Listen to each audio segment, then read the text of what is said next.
মহিলাদের জন্য জান্নাতে যাওয়া সহজ, পুরুষের তুলনায় মহিলাদের জন্য জান্নাতে যাওয়া সহজ। কারণ মহিলাদের হিসাব হলো কম, মাত্র 4 কাজের হিসাব। একজন পুরুষের 4 কাজের হিসাব শুধু নয়, অনেকগুলি হিসাব একজন পুরুষকে দেওয়া লাগবে। কেমনে তুমি সংসার চালাইছো, কেমনে আয় করছো, কেমনে ব্যয় করছো, সমাজের মানুষের সাথে কেমনে চলছো, প্রতিবেশীর হক তুমি আদায় করলা কিনা, জুম্মার নামাজে গেছো কিনা, জিহাদের ডাক আসলে জিহাদে গেলা কিনা। হিসাব কিতাব অনেকগুলি দেওয়া লাগবে, অনেক পুরুষকে দেওয়া লাগবে। কিন্তু মহিলার উপরে এত কোনো প্রশ্ন নাই। ঘরে টাকা কেমনে আসলো, কেমনে ব্যয় হলো, আল্লাহ কোনো মহিলাকে আল্লাহ জিগাবে না, জিগাবে পুরুষকে। এজন্যই মায়ার নবী বলেন, মহিলারা দুনিয়াতে আল্লাহর ওলি হওয়ার লাইনে, আল্লাহর ওলি হওয়ার লাইনে পুরুষের চেয়ে অর্ধেক পথ আগায় থাকে, অর্ধেক পথ আগায় থাকে।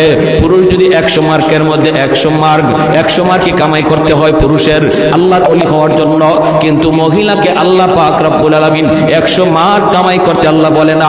আল্লাহ কয় মহিলাদেরকে, মা বোনেরা, আল্লাহর নবী জানাইছেন তুমি মাত্র